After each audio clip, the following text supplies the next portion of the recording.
คุณเคยสงสัยไหมว่าทำไมยิ่งเราพยายามหักห้ามใจ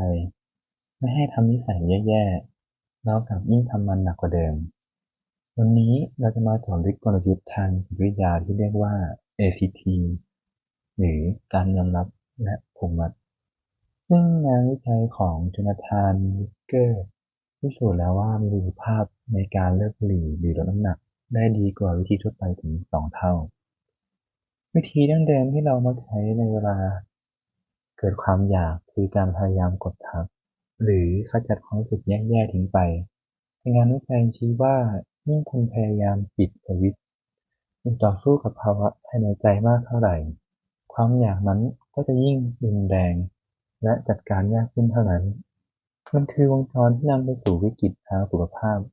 ตัวอย่างเช่นยิ่งคุณพยายามบังคับสมองว่าห้ามคิดถึงเค้กช็อกโกแลต สมองของคุณก็จะยิ่งจินตนาการถึงมันชัดขึ้น ขั้นตอนแรกของการเปลี่ยนแปลงคือการสังเกตเห็นความรู้สึกไม่สบายใจหรือความอยากนั้นโดยไม่เข้าไปแทรกแซงหรือวิพากษ์วิจารณ์ตัวเอง เมื่อความอยากบุหรี่เกิดขึ้นให้บอกตัวเองว่าตอนนี้ร่างกายฉันกำลังรู้สึกอยากสูบบุหรี่นะแค่รับรู้สถานะของมันก็พอเคล็ดลับที่แท้จริงของการมีอำนาจหักห้ามใจตนเอง ไม่ใช่การพยายามบังคับตัวเองแต่คือการยินยอมที่จะเลิกควบคุมความคิดและความรู้สึกทันทีที่คุณเลิกใช้พลังงานไปกับการต่อสู้กับตัวเองคุณจะดึงอำนาจที่แท้จริงกลับคืนมาแทนที่จะต่อสู้ให้เราฝึกที่จะอยู่กับมันและยอมรับว่าความอยากเป็นเพียงความรู้สึกชั่วคราวที่ผ่านมาแล้วก็ผ่านไปคุณไม่จำเป็นต้องทำตามความอยากนั้น ลองมองว่าความอยากนั้นเป็นเหมือนเมฆฝนที่ลอยมาบดบังแสงแดดเพียงแค่เฝ้าดูแล้วเดี๋ยวมันก็ผ่านไปเมื่อเรายอมรับความรู้สึกได้โดยไม่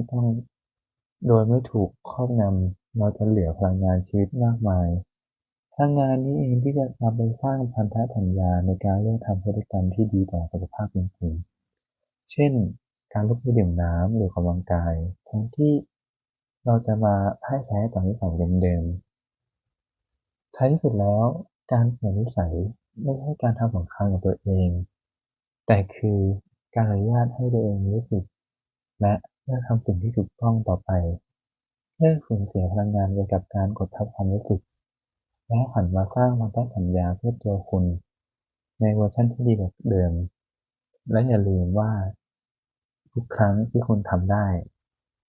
คุณเข้าใกล้ความสำเร็จมากขึ้นกว่าเดิมขอบคุณครับ